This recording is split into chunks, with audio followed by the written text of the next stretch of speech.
आणि उठाव केल्याच्यानंतर ज्यावेळेला महायुतीची पुन्हा महाराष्ट्रामध्ये सत्ता आली त्या दरम्यान माननीय राजसाहेब ठाकरे साहेबांचं एक भाषण झालं होतं. ते भाषण आपण आवर्जून ऐकावं. माननीय उद्धवजींसोबत कुठलाही नेता का टिकत नाही, का राहत नाही, शिवसेनेमधनं मोठमोठे नेते शिवसेना का सोडून जात आहेत, ह्याचं मूळ कारण आणि ह्याचा सर्वात मोठा दोष हा उद्धवजींचा आहे असं राजसाहेबांनी त्यावेळेला सांगितलं होतं. म्हणजे मी स्वतः पक्ष सोडून गेलो, हे उद्धवजीमुळे सोडून गेलो, नारायण राणेसाहेब पक्ष सोडून गेले तर उद्धवजीमुळे सोडून गेले, एकनाथ शिंदेसाहेब पक्ष सोडून गेले तर उद्धवजीमुळे सोडून गेले, ह्या टीका माननीय राजसाहेबांनीच केल्या होत्या. आज त्यांचं एकत्र यायचं कारण फक्त आणि फक्त मुंबईची महानगरपालिकेची सत्ता आहे, दुसरं काहीही नाही. ठीक आहे, सत्तेकरता आपण एकत्र येतो पण सत्तेकरता आपण खोटं बोलत नाही. त्यांनी जे आता रेटून बोला पण खोटं बोला. मला वाटतं मुंबई महाराष्ट्रापासून तुटणार, मुंबई गुजरातींच्या हातामध्ये जाणार, हा खोटा अजेंडा मराठी माणसांना भडकवण्यासाठी त्यांनी सेट करायचा प्रयत्न करते. परंतु आता मराठी माणूस काय भुरळणार नाही, त्यांना सत्य माहिती आहे. मागच्या हिवाळी अधिवेशनामध्ये महायुतीच्या सरकारने जे काही मुंबईकरांकरिता निर्णय जाहीर केले ते ऐतिहासिक निर्णय आहेत. म्हणून मला वाटतं जनता ही विकासासोबत राहील, ह्यांच्या एकत्र येण्यानं आम्हाला काही फरक पडणार नाही.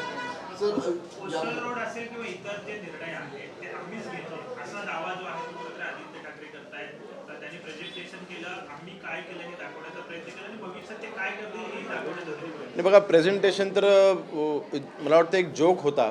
म्हणजे ते दोघेही तरुण नेते म्हणून काय समजवायचा प्रयत्न करतो, काय सांगायचा प्रयत्न करू, हे त्यांच्याही देखील उमेदवारांना कळलेलं नाही आहे. काल माननीय मुख्यमंत्री महोदयांनी देखील स्पष्ट केलं, माननीय एकनाथ शिंदे साहेबांनी देखील स्पष्ट केलं, कोस्टल रोड हा खरं तर होण्याकरिता माननीय देवेंद्र फडणवीस साहेबांनी दिल्लीला जो पाठपुरावा केला, मला वाटतं त्याचा तोड नाही.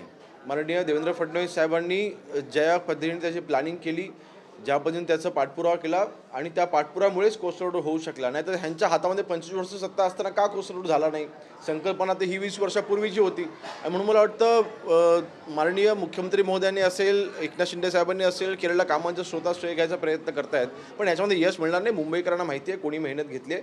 मुंबईच्या इन्फ्रास्ट्रक्चरवरती इतिहासामध्ये सर्वात जास्त काम हे महायुती सरकारच्या काळामध्ये झालेलं आहे, इतिहासामध्ये मुंबईच्या. आणि म्हणून मला वाटतं केंद्र सरकारकडून निधी आणणं आणि राज्य सरकारच्या निधीचा पुरेपूर योग्यरित्या उपयोग करणं, ह्या पद्धतीने मुंबईच्या इन्फ्रास्ट्रक्चरवरती मेट्रो असेल, त्यानंतर आपलं रोडचं वायडनिंग असेल, जे काही मुंबईचे हाऊसिंगचे प्रकल्प रखडले होते ते असतील, या सगळ्यांवरती जो भर दिला आहे, तर इतिहासामध्ये सर्वात जास्त काम झालेलं आहे. शिवसेना जे आहे ते कागदावर आहे, धनुष्यबाण जरी उचलून समोरच्याला दिला असला तरी बाण माझ्याकडे आहे असं उद्धव ठाकरे. मला वाटतं बाण त्यांच्याकडे आहे, त्यांच्या वक्तव्यावरती एकच उत्तर आहे, माननीय बाळासाहेबांचा ठाकरे विचाराचा बाणा हा आमच्याकडे आहे, ह्याला एकच उत्तर आहे. आणि विधानसभेच्या निवडणुकीत जनतेने दाखवलं ना, त्यानंतर काय आता ग्रामीण भागामध्ये नगरपंचायत नगरपरिषदांच्या निवडणुका झाल्या. ह्या निवडणुकामध्ये देखील आपण पाहिलं की शिवसेनेच्या इतिहासामध्ये सर्वात जास्त नगराध्यक्ष यावेळेला आम्ही निवडून आणलेले आहेत. म्हणून एकनाथ शिंदे साहेबांवरती शिवसैनिकांनी ग्रामीण भागामधल्या जनतेने विश्वास ठेवलेला आहे. आणि म्हणून मला वाटतं मुंबईत देखील त्याचीच आपलं प्रचिती पाहायला मिळेल. विशेष करून कोकणातले निकाल हे आपण त्याकडे दुर्लक्ष करू शकत नाही.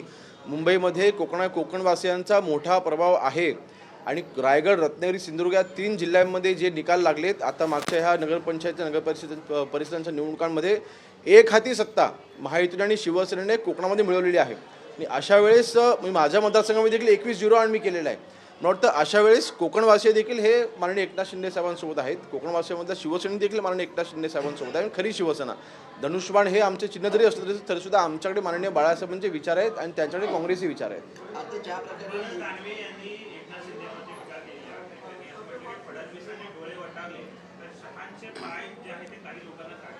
मतच दानवींना कोण महत्त्व देत आहे, ते मागची विधान परिषदेची निवडणूक कशी निवडून आले होते हे त्यांना जरा प्रायव्हेटमध्ये विचारा. माननीय एकनाथ शिंदे साहेब नसते, माननीय रामदासभाई नसते तर अंबादासांनी आमदार देखील झालेले नसते. आणि ही वस्तुस्थिती त्यांना देखील ज्ञात आहे. आणि मला वाटतं छत्रपती संभाजीनगरमध्ये बसून पत्रकार परिषदेमध्ये टीका करण्यापेक्षा ग्राउंड लेवलवरती उतरा आणि पहा.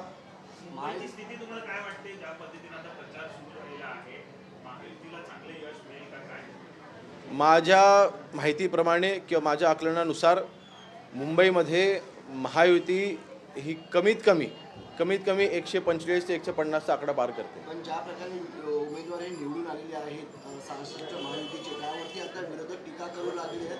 एवढे उमेदवार कसेही निवडून येऊ शकतात हे पहिल्यांदाच झालेलं आहे. आता विरोधकांना पोटशो तर उठणार ना. जर का एखाद्या उमेदवाराला माहितीच आहे की मी निवडून येणारच नाही आहे म्हणून त्याने माघार घेतली असेल, एखाद्या उमेदवाराला माहिती आहे की आम्ही कितीही जंग पछाडले तरीसुद्धा महायुतीसमोर आम्ही निवडून येऊच शकत नाही, अशा वेळेला जर का कोणी शरणागती जर का पत्करली असेल तर त्याच्यामध्ये वाईट वाटायचं काही कारण नाही. मला वाटतं हे लोकशाही, शेवटी आपण संविधानाला मानतो, आपण लोकशाहीला मानतो, लोकशाही पद्धतीनेच त्यांनी माघार घेतलेली आहे. माघार घेण्याची मुदत त्याकरता ठेवली जाते ना की एखाद्या उमेदवाराला जर का निर्णय बदलायचा असेल तर त्याची म्हणतो ती तरतूद आहे. म्हणून मला वाटतं याच्यावर टीका करण्यापेक्षा स्वतः आकलन करा की तुमचे उमेदवार तुमच्यासोबत का थांबत नाही.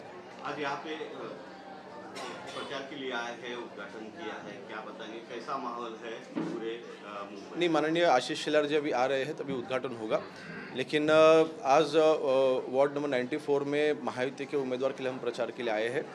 और एक बात ज़रूर कहूँगा, 94 तो है ही, लेकिन आज 93 जिस वार्ड में मातोश्री है वो वार्ड भी हमारा एक स्ट्रॉन्ग होल्ड के तौर पर अभी आगे आ रहा है.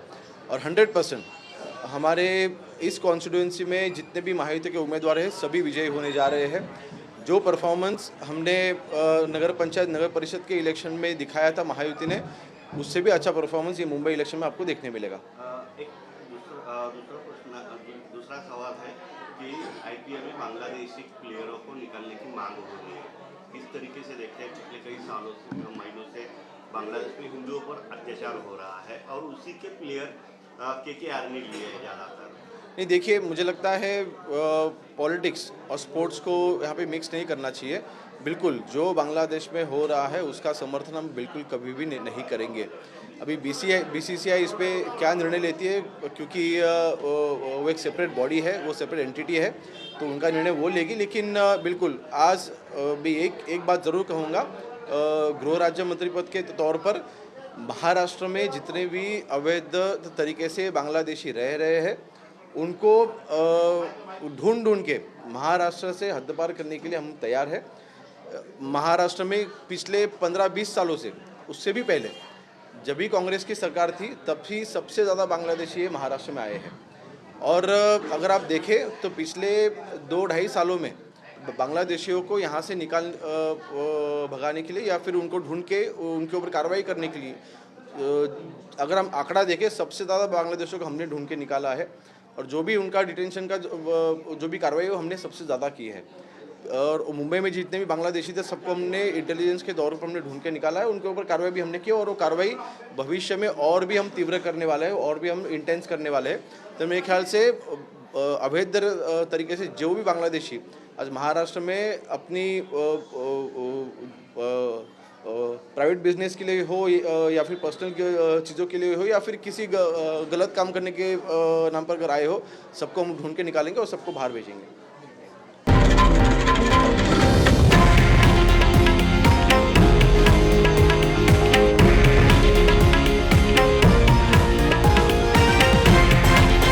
हे आहे देशातील नंबर 1 न्यूज नेटवर्क आणि आपण पाहत आहात TV9 मराठी, एकमेव.